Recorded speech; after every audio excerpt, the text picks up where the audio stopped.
Sveiki. Senas geras Rišikešas arba 40 dienų Rišikeše. Šį kartą suskaičiavau, kad iš viso čia praleisime 40 dienų. Labai džiaugiuosi, kad galime nuomotis toje pačioje vietoje, kur yra labai rami, su nuostabiu vaizdu į Gangą, į kalnus, į Badrinat kelią, kuris veda į Himalajus, Badrinat ar Kedarnat. Pasakysiu atvirai, kad tikrai džiaugiuosi, kad ištrūkom iš Kašmyro. Labai gera čia grįžti. Planas buvo atvykti šiek tiek vėliau, savaitę vėliau, bet viskas taip susiklostė, kad mes atvykome savaitę anksčiau, kuo aš labai džiaugiuosi ir kas yra labai gerai. Ir juo labiau, kad suskaičiavus, išeina, jog čia praleisime net 40 dienų, kuo aš labai džiaugiuosi. Nes ne visi gali sau tiek leisti, ypatingai dirbantys žmonės, dirbantis samdomam darbe. Bet šiuo atveju, kai darbo grafikas yra kitoks ir kadangi čia jau yra mūsų įleistos šaknys ir aš kaip sakau, mūsų antri namai, mes tiesiog negalim čia negrįžti, o viskas prasidėjo nuo karantino, kada atvykome į Indiją 2020 metų kovo 10 ar 11 dieną mėnesiui, o pasilikom 4 mėnesiam. Ir tai išties buvo labai lemtinga ir labai stipriai įtakojo visus tolimesnius įvykius mano gyvenime, įskaitant ir keliones į Indiją. Na, vienas geriausių dalykų, kurį teko patirti, tai, kad šį kartą į Rišikešą mes atvykom naktiniu traukiniu iš Džamų, iš Kašmyro. Ir traukinys važiuoja kažkur geras 12 valandų, bet kadangi tai yra naktinis traukinys ir galima miegoti, tai pakankamai gerai išsimiegi, kelionė neprailgsta ir tikrai tiek nepavargsti, kaip keliaujant autobusu tokius didelius atstumus, tai įveikiam panašiai 500 km iš Džamų, Kašmyro iki Haridvaro, kuris yra panašiai apie 24 km nuo Rišikešo. Tai Haridvare yra ta didžioji traukinių stotis ir tiesiog tai reikia pasiimti taksi ir geras pusvalandis, jeigu nėra kamščių ir tu jau Rišikeše. Tai išties labai gera ir pačią pirmą ir antrą dieną leidau savo tiesiog būti, nes žinau, kad šį kartą jau grafikas mano sudėliotas, sustatytas praktiškai kiekvienai dienai, jo labiau, kad su savim visada vežuosi kompiuterį ir vedu konsultacijas astrologinės internetu, taip pat ruošiuosi savo meditacijos kursui, kurį pradėsiu, kai tik tai grįšim į Lietuvą. Na ir antrą dieną aplankiau kitą Gangos krantą, kur reikia persikelti su valtim dėl to, kad yra remontuojamas tiltas. Tiltą jie remontuoja, tiksliau stato naują tiltą jau 2 metus ir dar nesimato pabaigos ir dar niekas nežino, kada bus. Persikėlusi kitą krantą nukeliavau į Parmat Niketan šventyklą, kur yra pakankamai didelė, erdvi, šviesi ir ten yra pakankamai gera energetika. Ryte jie atlieka įvairias ugnies ceremonijas, ten, kaip supratau, yra berniukų mokykla, na ir vakarais ten vyksta didelės ugnies arati. Tai yra ugnies ceremonijos pagerbti Gangą, šventą upę. Tai va, taip pat šiek tiek pafilmavau ir čia kaip visada jaučiasi laisvė, tai jeigu atvirai, tai tikrai džiaugiuosi, kad ištrūkom iš to Kašmyro ir gera Rišikešė jausti ir alsuoti tą laisvę. Čia yra tikrai pakankamai daug vakariečių dėl to, kad yra labai daug jogos mokyklų. Iš vienos pusės vakarietės šiek tiek pritrenkia tuo, kad kartais vaikšto praktiškai apsirengusios bikini ir jų pavyzdžių seka jau kai kurios indės, tai norėtųsi pasakyti, kad jei keliaujate Indijoje, tai labai rekomenduoju dengti kelius ir pečius, ypatingai einant į šventyklas, keliaujant po piligriminės vietas.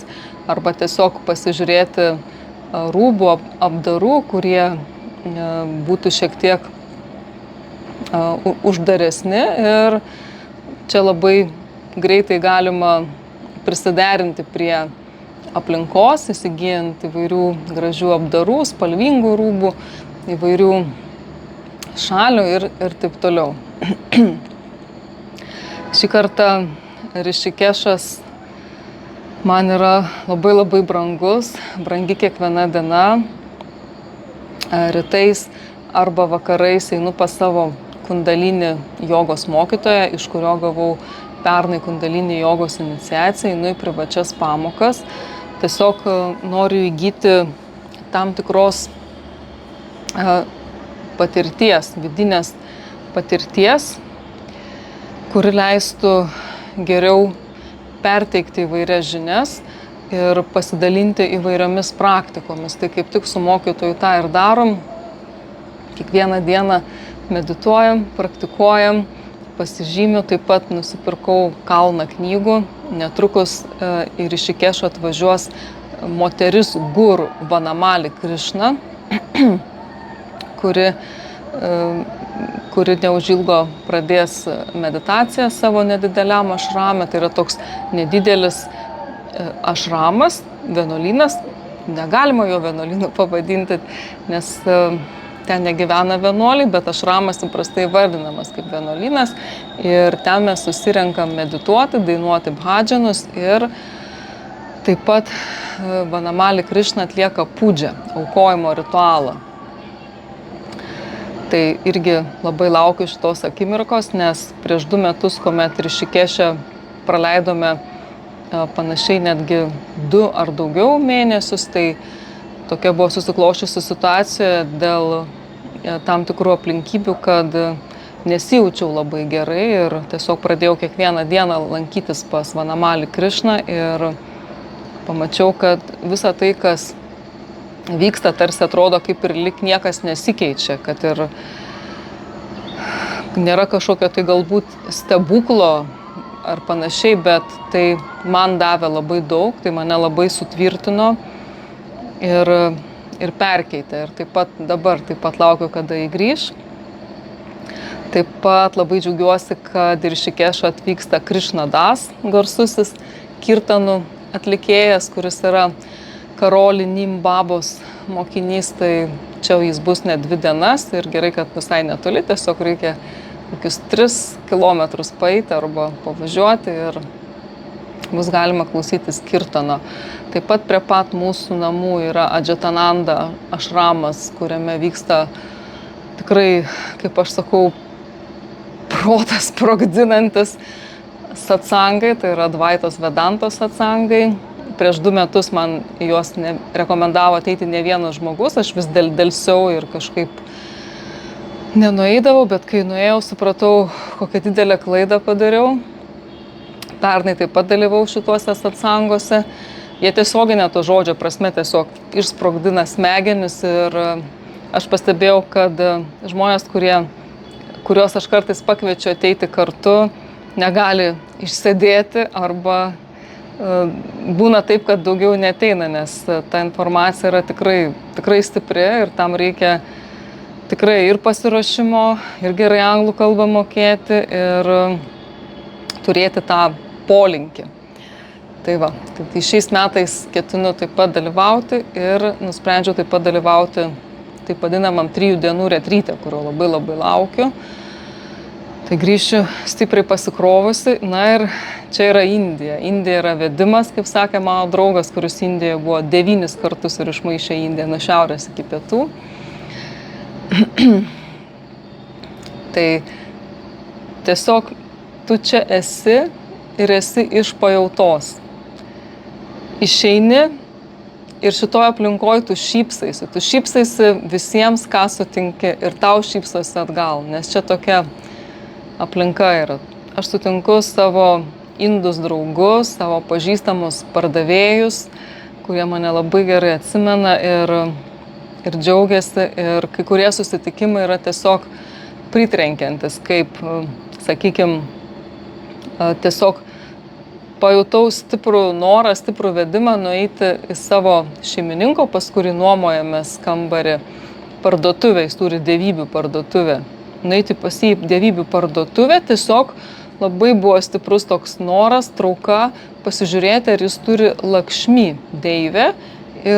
O dar giliau pasąmonėje buvo toks, kad aš norėjau įsitikinti, jog ta Lakšmi, kurią aš parsinešiau, kurią aš radau, yra pati geriausia, kad nėra geresnės, nes apėjau nemažai parduotuvę. Aš atėjau pas jį, tokios neradau ir supratau, kad viskas gerai, bet dar prieš tai aš stabtelėjau vienoj parduotuvėje, įsigijau labai puikų tokį indišką kostiumėlį, kuriuo čia tikrai labai gera puoštis, einant pas mokytoją ir taip toliau, jis yra iš kokybiškos medvilnės, plonytis, ir kai atvyksti į tą kraštą ir su juo susilieji, tai savaime gimsta noras rengtis taip, kaip vietinius matai.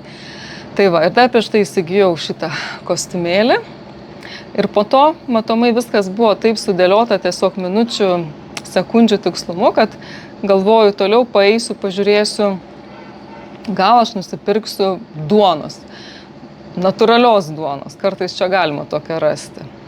Ir einant duonos, aš atsisuku į prabangų viešbutį, ten yra tokia didelė stiklinė vitrina, ir žiūriu, mano buvęs filosofijos mokytojas Bhavešas, jis tiesiog stovi atsisukęs į gatvę vienas, toje didžiulėje stiklinėje vitrinoje, ir aš kaip tik į jį atsisuku. Buvo vakaras, sutemė, čia anksti tamsta, ir mes turėjom puikų pokalbį, trumpą pokalbį, gerą pokalbį, bet stiprų pokalbį.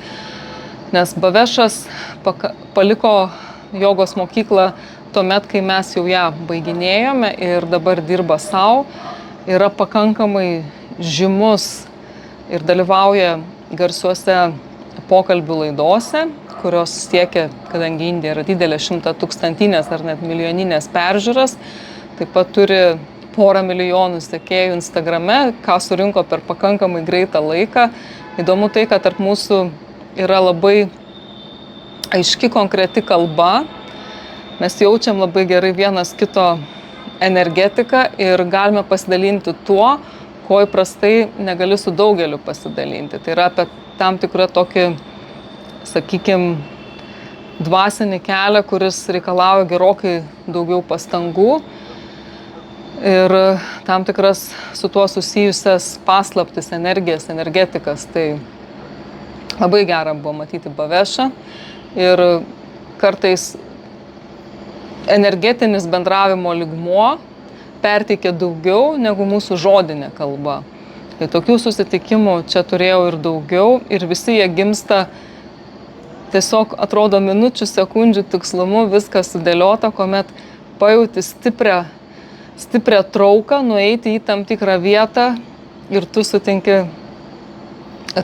tą žmogų, tą savo artimą sielą, kurią labai gera vėl matyti šalia, kurios labai gera būti. Tai išties Indija yra vedimas, ir šį kartą esu nutarus daugiau laiko praleisti viena. Labai stiprinu savo sadhaną. Skaitau Roberto Svoboda 3 tomų knygą Agora, apie jo mokytoją Agori Vimalanandą. Tai toks yra, atrodytų, kraštutinis dvasinis kelias, tai kaip yra ėjimas peilio ašmenim.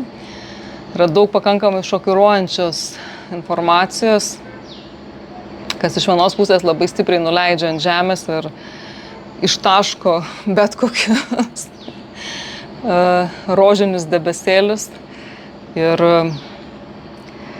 Ir tikslas mano yra šį kartą daugiau laiko būti vienai, stiprinti savo sadhaną, ir atsirado pajauta ir suvokimas, kad dvasinė sadhana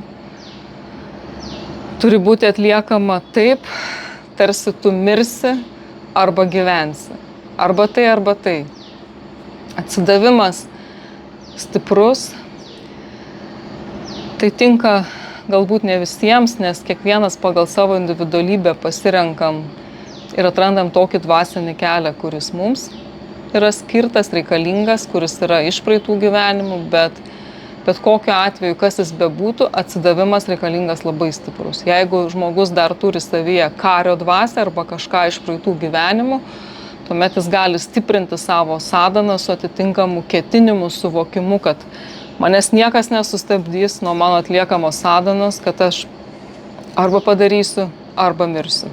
Savaime suprantama, kad tu nemirsi, bet šitas nusiteikimas labai padeda, nes kai einu pas mokytoją, dar prieš tai pati medituoju, nėra taip lengva išsėdėti ir protas pradeda įvairius savo išsišokimus. Norisi nutraukti ir baigti meditaciją, tai yra įprasta protui, jisai truputėlį pasišakoja, pasidrasko ir po to viskas nuslopsta, nusiramina. Dėl to labai svarbus tas mūsų yra vidinis nusiteikimas. Ir taip pat leidžiu savo tam tikrus dalykus, kurių galbūt anksčiau neleisdavau. Tai yra tiesiog skirti savo daug kokybiško laiko ir įsigyti tuos dalykus, kadangi čia, kaip žinot, prekyba tikrai gera yra, įsigyti tuos daiktus, rūbus, kurie tikrai yra kokybiški ir kurie iš ties yra reikalingi ir vertingi. Ir vieną pamoką, kurią gavau prieš gerus 2 metus, būdama Indijoje dėl aprangos, yra ta, viename video aš dalinausi, kad man teko matyti vieną vakarietę apsirengusią įprastą čia Indijoje kurtą tokių kostiumėlių kartu su kelnėm ir šaliu.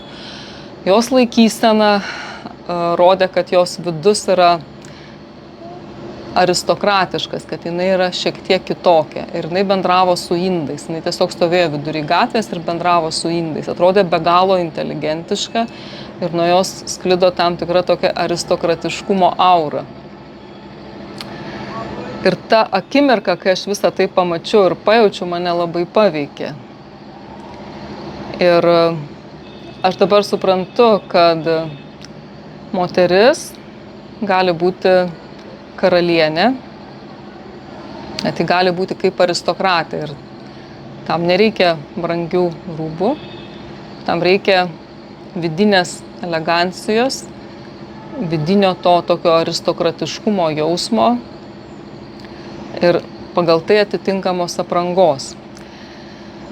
Nes kaip ir visur yra tam tikri standartai. Taip pat tenka matyti moterų indžių, kurios apsirengusios kaip karalienės. Netgi paprastų moteriškių iš labai tokio vidurinio ar kiek žemesnio sluoksnio, kurios eina apsirengusios ryškiausius, nuostabiausius sarius, susiderinusias spalvas ir iš jų sklinda ta visa tokia aura, indiška aura. Ir labai gera čia būti ir tai pajausti. Taip pat aš žinau, kad senais laikais, kadangi išlikusios yra šventyklos su įvairiomis skulptūromis, moteris dėvėdavo tokius kaip bikini, praktiškai labai mažai rūbų ant kūno, bet tai buvo visiškai kitokie laikai ir tiek moterim, tiek vyram, kurie čia atvyksta, aš rekomenduoju atkreipti dėmesį savo aprangą. Iš vienos pusės tas laisvas pojūtis, kurį tu gauni Rišikešė, lyginant su Kašmyru. Jis yra toks svaiginantis ir toks geras ir taip gera jį patirti. Ir tame nėra nieko blogo. Bet iš kitos pusės mes ypatingai, jeigu lankomės įvairiose piligriminėse vietose, kur yra šventyklos ir taip toliau, mums reikėtų šiek tiek daugiau atkreipti dėmesio į savo aprangą. Tai aš manyčiau taip. Kitose video pasidalinsiu savo naujomis patirtimis, o kol kas tiek.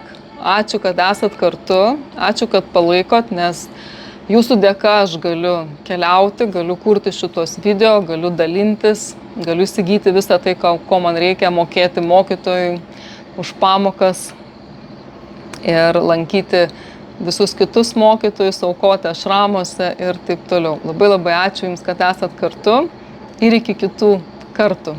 Atsisveikinsiu kaip įprasta Rišikeše, pasisveikinti. Taip pat tai tinka ir atsisveikinimui. Hariom. Ir pridėsiu tai, ką išmokau iš Bavešo, tat sat. Iki.